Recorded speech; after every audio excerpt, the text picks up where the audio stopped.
Welcome to 7 news Telugu. నేను సుధా. బులెటిన్ల ముందుగా headlines. CISF కోసం మొట్టమొదటి మహిళా బెటాలియన్కు ఆమోదించిన కేంద్ర ప్రభుత్వం.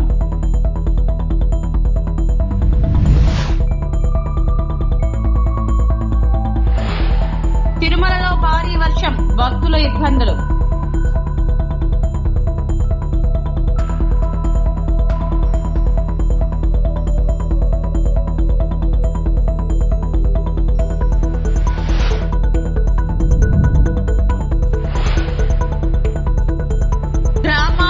సంరక్షణ కార్యదర్శుల జాబ్ చార్ట్ పై చర్చ జరగాలి.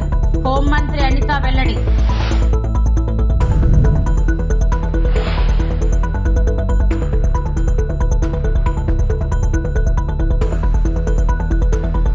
జాతీయ భద్రతలో మహిళలకు సాధికారత కల్పించే దిశగా హోం వ్యవహారాల మంత్రిత్వ శాఖ ఓ ముఖ్యమైన అడుగు వేసింది. Central industrial security force CISF యొక్క మొదటి ఆల్ ఉమెన్ బెటాలియన్ కు మంత్రిత్వ శాఖ ఆమోదం తెలిపింది. ఈ మహిళల భారతదేశ భద్రతా దళాలలో ఎక్కువ లింగ సమానత్వం దిశగా కీలకమైన ఎత్తుగడను సూచిస్తుంది. 53వ సిఐఎస్ఎఫ్ దినోత్సవం సందర్భంగా మహిళా బెటాలియన్లు ఏర్పాట్లు ప్రతిపాదనకు ప్రారంభమైంది. సిఐఎస్ఎఫ్ దాని సిబ్బందిలో 7% మంది మహిళలుగా ఉన్నారు మరియు మరింత మంది యువతలను చేరేలా ప్రోత్సహించడం లక్ష్యంగా పెట్టుకుంది.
ఐఐటి తిరుపతికి ఆగస్టు 9, 2016లోనే భూములు కేటాయించి పనులు ప్రారంభించారు.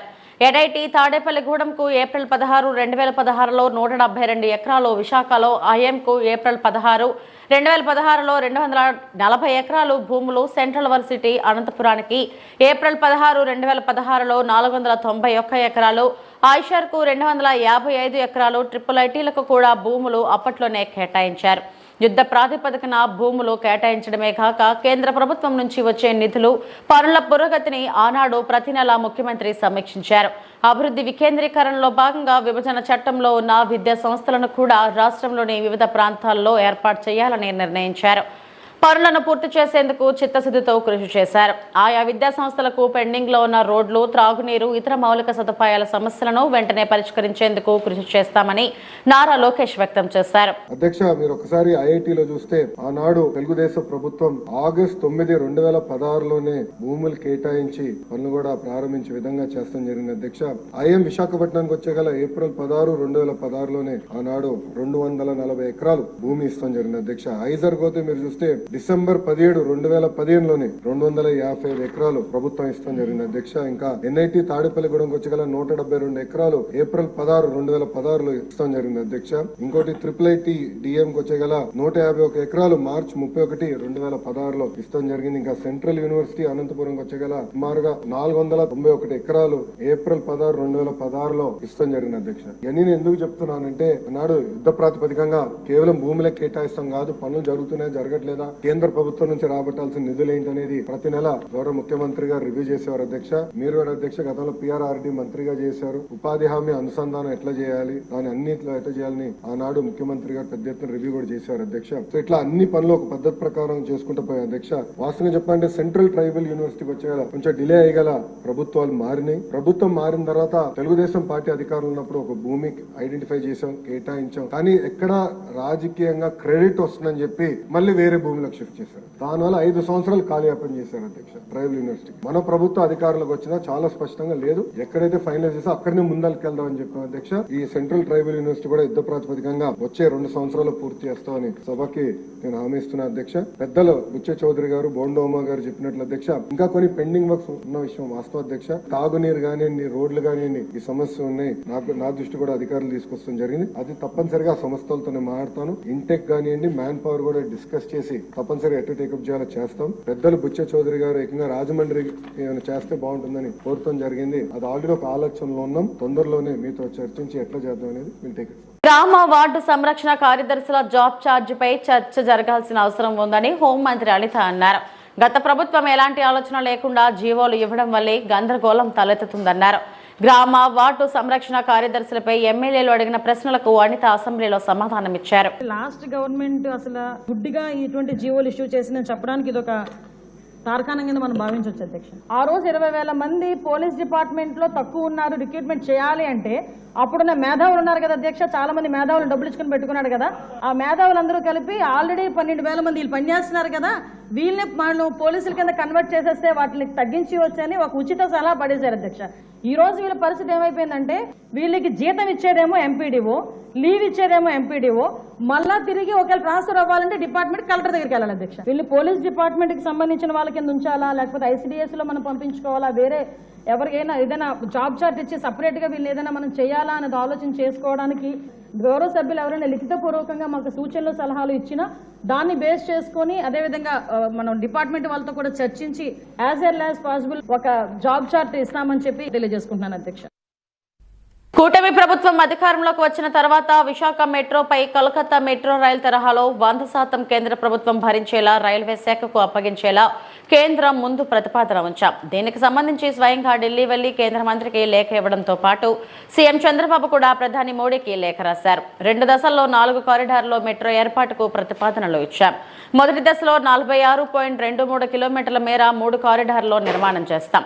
మొదటి కారిడార్ను స్టీల్ ప్లాంట్ నుంచి కొమ్మాది జంక్షన్ వరకు 34.4 కిలోమీటర్ల మేర, రెండో కారిడార్లో గురుద్వారా నుంచి ఓల్డ్ పోస్ట్ ఆఫీస్ వరకు 5.07 కిలోమీటర్ల మేర, మూడో కారిడార్లో తాడిచెట్లపాలెం నుంచి చిన్నవాల్తెర వరకు 6.75 కిలోమీటర్ల మేర ప్రాజెక్టు నిర్మాణం చేపట్టేలా ప్రతిపాదనలో సిద్ధం చేశాం. మొత్తంగా 46.23 కిలోమీటర్ల మేర 42 స్టేషన్లతో నిర్మించే ప్రాజెక్టుకు 11,498 కోట్లు ఖర్చు అవుతుందని అంచనా వేశామని మంత్రి నారాయణ పేర్కొన్నారు. కారిడార్ 1 స్టీల్ ప్లాంట్ నుంచి కొమ్మాడి వరకు 34.4 కిలోమీటర్లు, 29 స్టేషన్స్. కారిడార్ 2 గురుద్వారా నుంచి ఓల్డ్ పోస్ట్ ఆఫీస్ వరకు 5.07 కిలోమీటర్లు, అది 6 స్టేషన్స్. కారిడార్ 3 తాడిచెర్లపాలెం నుంచి చిన్నవాల్టేరు వరకు 6.75 కిలోమీటర్స్, 7 స్టేషన్స్. మొత్తం వెరిసి 46.23 కిలోమీటర్లు, 42 స్టేషన్స్. 11,495 కోట్లతో యాక్చువల్గా ఇది ఎస్టిమేషన్ చేపట్టింది అధ్యక్ష. అయితే ఫేజ్ 2 కొమ్మాడు నుంచి భోగాపురం ఎయిర్పోర్ట్ వరకు 30.67 కిలోమీటర్లు 12 స్టేషన్స్, మొత్తం కలిస్తే 76.9 కిలోమీటర్లు. అయితే ఫస్ట్ ఫేజ్ యాక్చువల్గా చేసి తర్వాత సెకండ్ ఫేజ్ పోతామని, ఎందుకంటే ఇండియాలో ఎక్కడ చేసినా వాళ్ళు ఫేజ్ 1 ఫేజ్ 2 లెక్కన చేశారు, అవన్నీ కూడా స్టడీ చేశాము. దాని మీద ఫేజ్ 1 యాక్చువల్గా శాంక్షన్ చేయమని కేంద్ర ప్రభుత్వాన్ని అడగటం జరిగింది అధ్యక్ష. ఇక్కడ రీసెంట్గా ఈ యొక్క ఎన్డీఏ ప్రభుత్వంలో ఉన్న విశాఖపట్నంలో ఉన్న నాయకులందరూ యాక్చువల్గా డిస్కస్ చేసి వాళ్ళు ఒక ప్రపోజల్ అడిగారు అధ్యక్ష. ఏదైతే ఇప్పుడు యాక్చువల్గా ఈ మెట్రో లైన్ పోతుందో అక్కడ ఎక్కువ జంక్షన్స్ వస్తున్నాయి, క్రాసింగ్స్ వస్తున్నాయి. క్రాసింగ్స్ రావటం వల్ల ప్రతి క్రాసింగ్ దగ్గర ఫ్లైఓవర్ వేస్తే ఫ్యూచర్లో అది అప్ అండ్ డౌన్స్ వస్తుంది. ఎందుకంటే హైదరాబాద్లో సికింద్రాబాద్ రోడ్లు వేశారు, ఫ్లైఓవర్ దాని పక్కనే ఫ్లైఓవర్, అంటే ఇలా దిగి మళ్ళా ఇలా ఎక్కటం.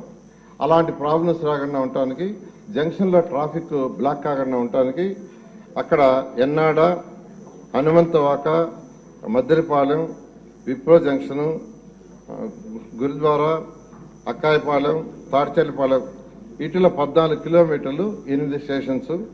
అదేవిధంగా గాజువాక స్టీల్ ప్లాంట్ ఈ 2 జంక్షన్స్ దగ్గర 4.7 కిలోమీటర్లు, 2 ఫ్లైఓవర్లు, 2 లెవెల్ మెట్రో. 2 లెవెల్ మెట్రో అంటే ఫస్ట్ లెవెల్లో 4 లైన్ రోడ్డు ఉంటుంది, 8 మీటర్స్ హైట్. సెకండ్ లెవెల్లో మళ్ళా అనదర్ 8 మీటర్స్ మెట్రో ఉంటుంది. దానికి యాక్చువల్గా వాళ్ళు ఇవ్వటం జరిగింది. ముఖ్యమంత్రి గారు విశాఖపట్నంలో రివ్యూ చేసినప్పుడు కూడా అక్కడ ఉన్న ఎమ్మెల్యేలు, ఎంపీలు చెప్పడం జరిగింది. దాని మీద యాక్చువల్గా ఇమీడియట్గా ఎస్టిమేషన్ చేయమని అధికారులకు ఇచ్చాం. వాళ్ళు యాక్చువల్గా దాని మీద డిపిఆర్ యాక్చువల్గా అంటే మామూలుగా అయితే మెట్రో అయ్యేదానికంటే ఇది చేయటం వల్ల మరొక 180 కోట్లు కిలోమీటర్కి ఎక్కువ అవుతుంది, చేయమని యాక్చువల్గా ఇచ్చాము. అది 4 నెలల్లో ఫీజిబుల్ రిపోర్ట్ వస్తుంది అధ్యక్ష.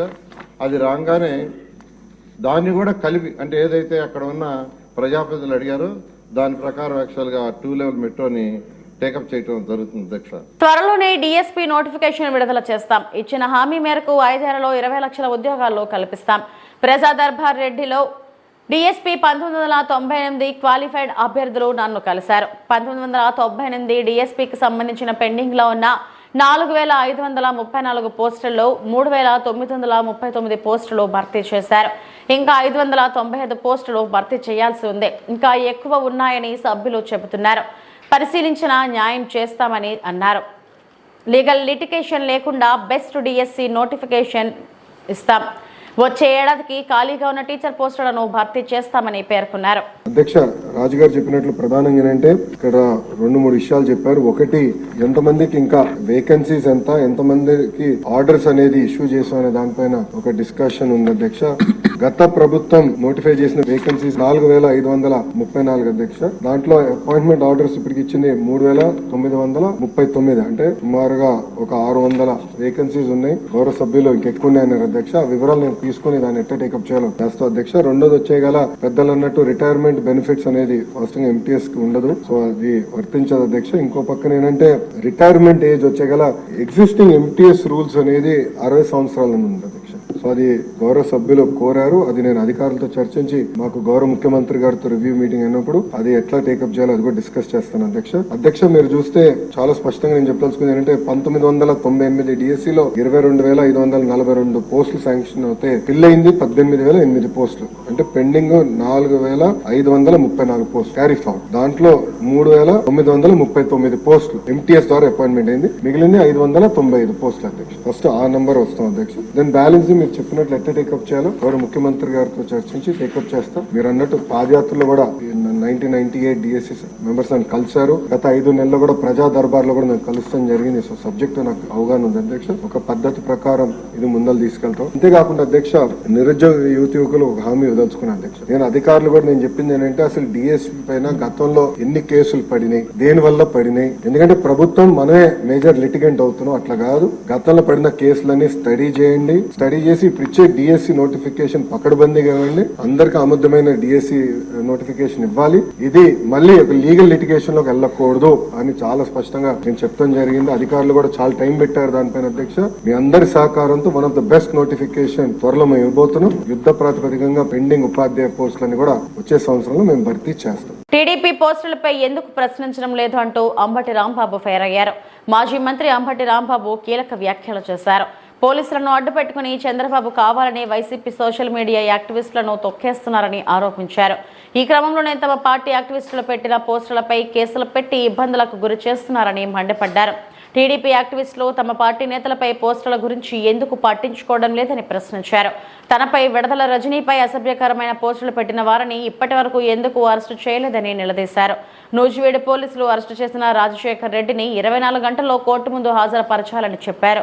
లేని పక్షంలో న్యాయపరంగా ముందుకు వెళ్తామని తెలిపారు. అయితే హోంమంత్రి అనితపై అసభ్యకరమైన పోస్టులు పెట్టారంటూ సత్తెనపల్లి నియోజకవర్గం నెకరకల్లు గ్రామానికి చెందిన రాజశేఖర్ రెడ్డిని పోలీసులు అరెస్టు చేసిన సంగతి తెలిసిందే. అవమానంగా ఉంది.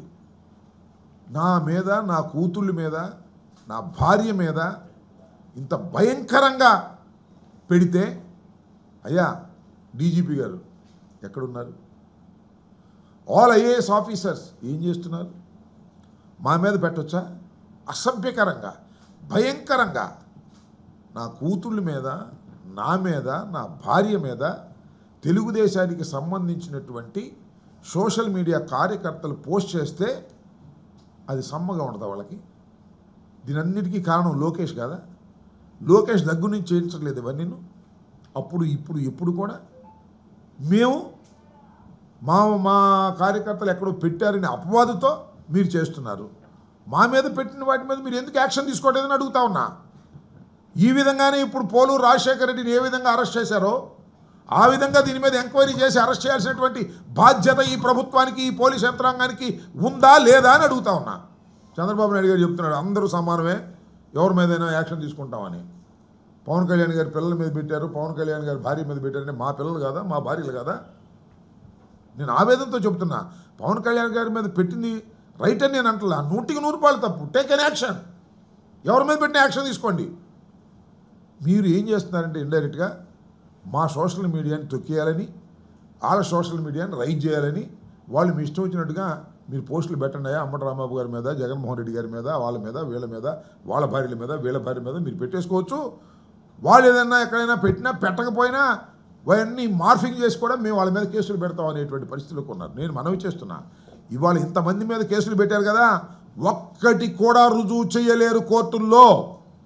ఒక్కటి కూడా రేపు కోర్టులో విచారణలో ఒక్కటి కూడా నిలబడదని కూడా మనం చేస్తున్నాం. ఎందుకంటే అన్ని ఫ్యాబ్రికేటెడ్.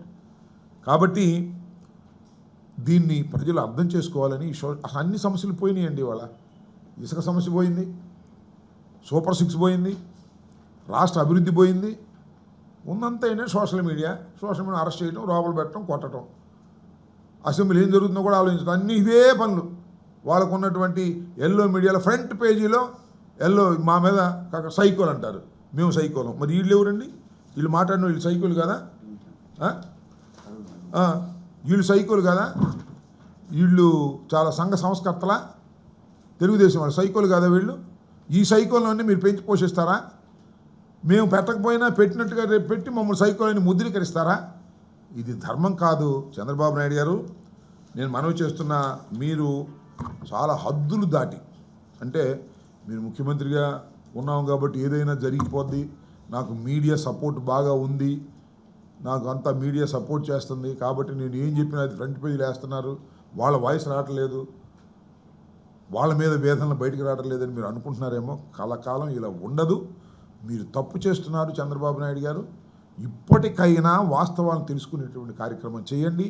పోలీసు వారి మీద విపరీతమైన ఒత్తిడి చేసి వారి మీద, మా మీద కేసులు పెట్టే కార్యక్రమం చేస్తున్నారు. పాపం పోలీసులను చూస్తే జాలేస్తుంది. వాళ్ళు విలవిల్లాడిపోతున్నారు. పెట్టకపోతే ఒకటి, పెడితే ఒకటి. పెడితేనేమో మళ్ళా జగన్మోహన్ రెడ్డి గారి ప్రభుత్వం వస్తుందేమో, వాళ్ళు మా మీద కేసులు పెడతారని వాళ్ళు భయపడుతున్నారు.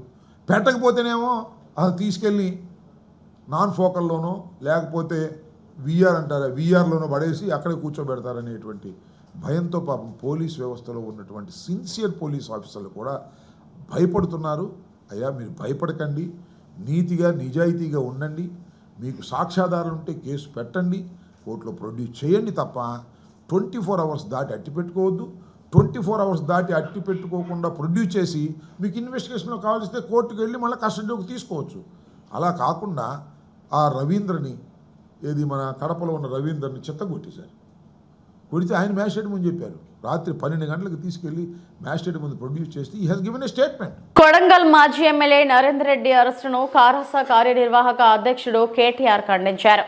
ఈ మేరకు ఎక్స్ వేదికగా పోస్టు చేశారు. ప్రజలు చేసిన తిరుగుబాటును బారాసకు ఆపాదించే కుట్ర చేస్తున్నారని ఆరోపించారు. ప్రస్తుత ప్రభుత్వ హయాంలో కార్యకర్తలతో మాట్లాడిన నేతలను అదుపులోకి తీసుకుంటున్నారన్నారు. ప్రజా తిరుగుబాటు అణచివేతకు అప్రజాస్వామిక చర్యలకు దిగారని ఆగ్రహం వ్యక్తం చేశారు. ప్రభుత్వాన్ని ప్రశ్నిస్తే అక్రమ అరెస్టులు తప్పవని బెదిరిస్తున్నారని దుయ్యబట్టారు. తమను భయపెట్టాలని చూస్తే అది మూర్ఖపు చర్యే అవుతుందన్నారు.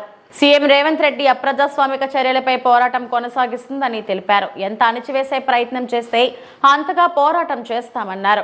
లగచర్లలో అరెస్టు చేసిన రైతులను విడుదల చేయాలని కేటీఆర్ డిమాండ్ చేశారు.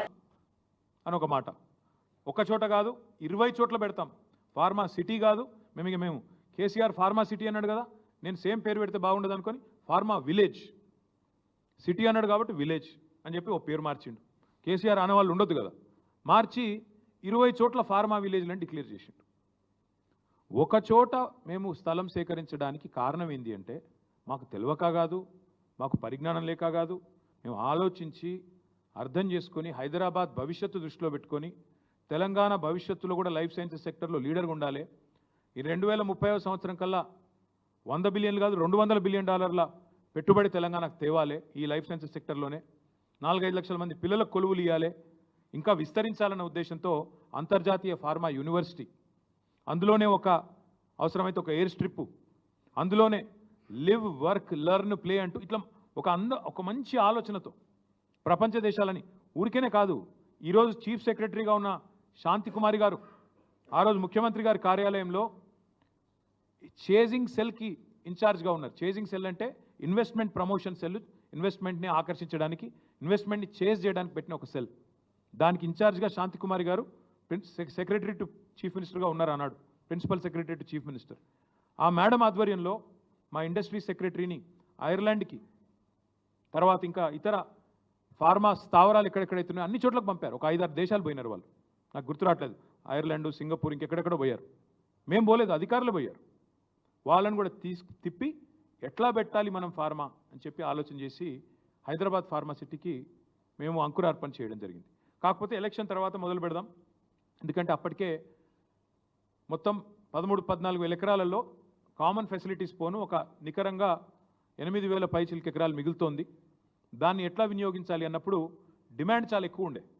చిన్న కంపెనీలు, పెద్ద కంపెనీలు అందరూ 200 ఎకరాలు కావాలి, 300 ఎకరాలు కావాలని ముందుకు వచ్చినారు.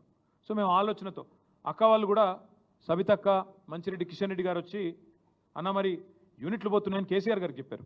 అన్న మరి యూనిట్లు వస్తాయంటున్నారు, రైతులకేమో వాళ్ళు హ్యాపీగా లేరు, పరిహారం విషయంలో కోపంగా ఉన్నారు, ఇంకా పెంచితే బాగుంటుందేమో అంటే కేసీఆర్ గారు నిర్ణయం తీసుకొని 1 ఎకరా భూమి పోతే వాళ్ళకి వెంటనే అక్కడ ప్లాటెడ్ ఏరియా, డెవలప్డ్ ఏరియా, ఒక హౌస్ సైట్ ఇవ్వండి, 1 ఎకరం పోతే 1 గుంటెడు జాగా వెంటనే మంచి డెవలప్డ్ లేఅవుట్లో ఇవ్వండి అంటే అక్క దగ్గరుండి మంత్రిగా అన్నాడు. లేఅవుట్లు కూడా మేమే వేసినాం, 500 ఎకరాల్లో లేఅవుట్లు వేసినాం, కొంతమందికి పట్టాలు ఇచ్చాం. ఇవన్నీ కూడా చేసింది మా ప్రభుత్వం. చేసిన తర్వాత ఈ తుగ్లక్ ముఖ్యమంత్రి వచ్చి ఫార్మా విలేజ్ అన్నాడు. ఎందుకు చెప్తున్నా ఇదంతా నేపథ్యం మీకంటే, నిన్న కొడంగల్లో జరిగింది అదేదో కుట్రతోనో, అదేదో కువారంతోనో, ఇంకో దాంతోనో జరిగింది కాదు. ఈ ముఖ్యమంత్రి యొక్క అనాలోచిత మూర్ఖ తుగ్లక్ విధానాల వల్లనే ఇవాళ ఒక్క కొడంగల్లో కాదు, మొన్న సంగారెడ్డి జిల్లా న్యాల్కల్ అక్కడ కూడా గొడవ జరిగింది. అక్కడ కూడా రైతులు మా భూములు ఇవ్వమని చెప్పి రోడ్డు ఎక్కినారు. కొడంగల్లో ఈరోజు కాదండి, దయచేసి నేను మీడియా మిత్రులను కోరుతా ఉన్న, ప్రజలకు కూడా వాస్తవాలు చెప్పండి. 6-7 నెలల కిందట, ఇంకెక్కువ 8-9 నెలల కిందట ముఖ్యమంత్రి సోదరుడు తిరుపతి రెడ్డి, ఆయనకు ఒక ఫోన్ కాల్ వైరల్ అయింది, మీరు చూసే ఉంటారు, వినే ఉంటారు. ఏమని, ఒక రైతు ఫోన్ చేసి తిరుపతి రెడ్డి గారిని అడుగుతున్నాడు, మేము ఎందుకు ఇవ్వాలా మా భూములు, ఇవ్వకపోతే ఏం చేస్తుంది ప్రభుత్వం అని గట్టిగా అడిగితే, తన్ని తీసుకుంటాం, ఆయన అన్నమాట, తన్ని తీసుకుంటాం నా కొడక అని మాట్లాడినాడు ఆయన. ఉంది, వైరల్ ఉంది, ఆ వీడియో ఆడియో తీయండి, తప్పకుండా వినండి. అంటే ఇది 6-7-8 నెలల నుంచి నడుస్తున్న కథ, రగులుతోంది కొడంగల్. మధ్యలో రైతులు ఒక్కసారి కాదు, అన్ని పార్టీల దగ్గర పోయినారు. మా కాడికి కూడా వచ్చినారు, ఇక్కడనే నా దగ్గర కూడా వచ్చి నన్ను కూడా కలిశారు. తర్వాత బీజేపీ ఆఫీస్కి పోయినారు, అందరి దగ్గర పోయినారు, ముఖ్యమంత్రి గారిని కూడా కలిసినారు. కలిసి చెప్పినారు, సార్ ఇది మంచిది కాదు, విరమించుకోండి. మొత్తం లంబాడ రైతులు, అక్కడ గిరిజన రైతులు, గిరిపుత్రులు, వాళ్ళందరూ పోయి అడిగినారు. అడిగితే పట్టించుకోకుండా ఏకపక్షంగా మేమేదో రారాజులం, చక్రవర్తులం, కొడంగల్ ఏదో మా సామ్రాజ్యం, మేము ఏదనుకుంటే అది జరగాల అనే పద్ధతుల్లో ఇవాళ మీరు తీసుకున్న అనాలోచిత పిచ్చి నిర్ణయం వల్లనే కొడంగల్ రగులుతున్నది. రోమ్ నగరం తగలబడుతుంటే నీరో చక్రవర్తి ఫిడేలు వాయించిండంట. ఈయన కథ కూడా అట్లే ఉంది.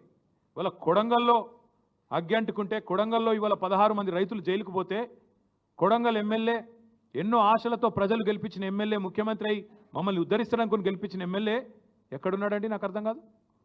మహారాష్ట్రలో ఢిల్లీ పెద్దలకు మూటలు మోస్తూ వాళ్ళకి ఇవాళ తాబేదారుగా ఇవాళ అక్కడ తిరుగుతూ ఉన్నాడు. నేను అడుగుతా ఉన్నా రేవంత్ రెడ్డిని, సొంత నియోజకవర్గంలో రైతులు ఆందోళన చేస్తుంటే, రైతులు అక్రమ అరెస్టులై జైలుకు పోతుంటే, మా నాయకుడు పట్నం నరేందర్ రెడ్డిని ఇవాళ ఒక టెర్రరిస్ట్ని ఇడ్చుకపోయినట్టు నేను తెలియక అడుగుతా ఉన్నా. కనీసం వాళ్ళ భార్యకు ఇన్ఫర్మేషన్ ఇచ్చిండ్రా? అరెస్ట్ వారెంట్ ఉందా? అసలు వాళ్ళు పోలీసులు మఫ్టీలో చెతకపోతారండి? ఆయన ఏమైనా బందిపోట, తీవ్రవాద? అది అసలు అరెస్టా, కిడ్నాపా? నైరుతి బంగాళాఖాతంలో ఏర్పడిన అల్పపీడనం ప్రభావంతో తిరుమలలో ఏకధాటిగా వర్షం పడుతుంది. మంగళవారం రాత్రి నుంచి ఈ వర్షం కురుస్తుండటంతో భక్తులు తీవ్ర ఇబ్బందులు పడుతున్నారు. శ్రీవారి దర్శనం కోసం క్యూ లైన్లో వేచి ఉన్న భక్తులను ఎప్పటికప్పుడు కంపార్ట్మెంట్ షెడ్యూల్లోకి తరలిస్తున్నారు. నిరంతరం భక్తులకు మంచినీరు, పాలు, అల్పాహార పంపిణీ చేస్తున్నారు. మరోవైపు స్వామివారి దర్శనం చేసుకుని వెలుపలకు వచ్చే భక్తులు వర్షంలో తడిసి ముద్దవుతున్నారు. తిరుమల కొండపై దట్టమైన పొగమంచు కమ్ముకోవడంతో చలి తీవ్రత విపరీతంగా పెరిగింది. దీంతో వృద్ధులు, చిన్నారులు అవస్థలు పడుతున్నారు. ఘాట్ రోడ్లో ప్రయాణించే వాహనదారులు అప్రమత్తంగా ఉండాలని, కొండ చర్యలు విరిగిపడే ప్రమాదం ఉందని అధికారులు హెచ్చరికలు జారీ చేశారు. ఘాట్ రోడ్లో ప్రయాణికులకు ఎలాంటి ఇబ్బంది తలెత్తకుండా ఇంజనీరింగ్, విజిలెన్స్ సిబ్బందిని అందుబాటులో ఉంచారు.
నర్సాపురం పట్టణంలోని పీఎం సూర్య ఘర్ యోజనలో పీఎం లంక, నర్సాపురం, అగర్తిపాలెం, కొవ్వాడ గ్రామాలను నోడల్ విలేజ్లుగా ఎంపిక చేసినట్లు ఈపీడీసీఎస్ ఎస్సీ రఘునాథ్ బాబు తెలిపారు. ట్రాన్స్కో ఆధ్వర్యంలో నిర్వహించిన అవగాహన సదస్సుకు ఆయన ముఖ్య అతిథిగా విచ్చేశారు.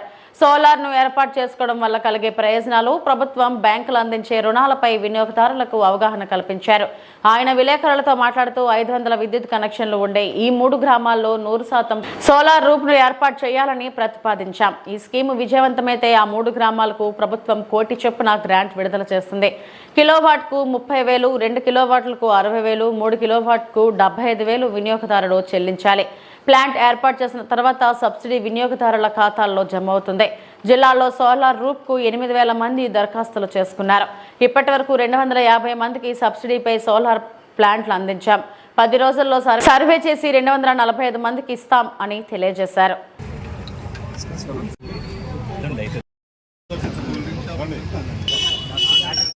మనం ఈరోజు మీట్ అయినందుకు ఈ పిఎం సూర్య గారు వాళ్ళ ప్రధానమంత్రి గారి పథకం ప్రజల్లోకి తీసుకెళ్ళటానికి అమోఘంగా పబ్లిసిటీ ఇవ్వడానికి మనం ఏర్పాటు చేసుకున్నాము.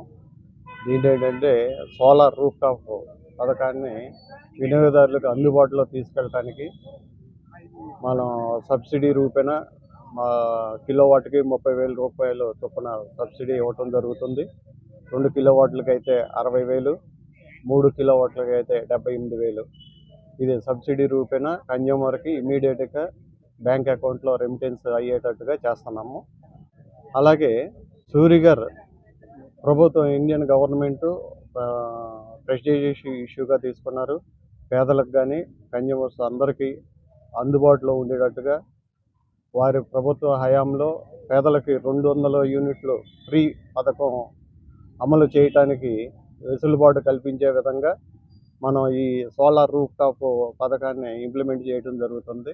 ఇక్కడ మన నరసాపురం టౌన్లో మనం ఈ డెమాన్స్ట్రేషన్ కానివ్వండి, అప్లికేషన్స్ రిజిస్టర్ చేయడం కానివ్వండి ఇక్కడ ఏర్పాటు చేసుకున్నాం.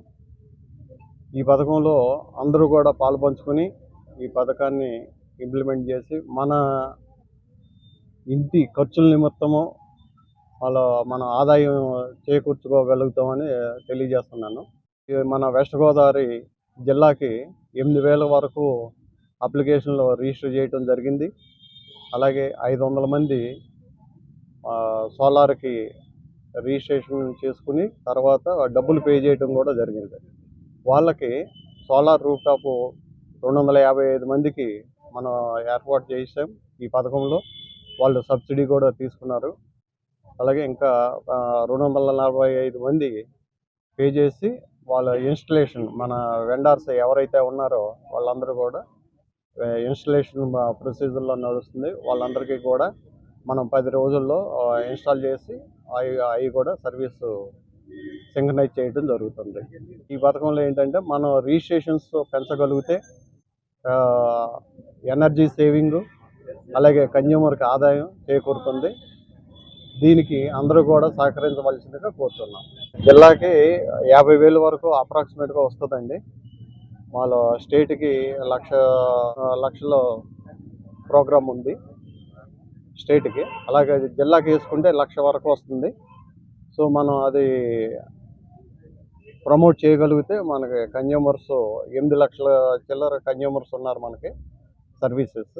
వాళ్ళల్లో 1/8 వేసుకున్న 1,00,000 ప్రమోట్ చేయగలిగితే మనకి ఎనర్జీ సేవింగ్ చాలా ఎక్కువ జరుగుతుంది. ఇవి ఇప్పటివరకు నా బులెటిన్ అప్డేట్స్. నమస్తే.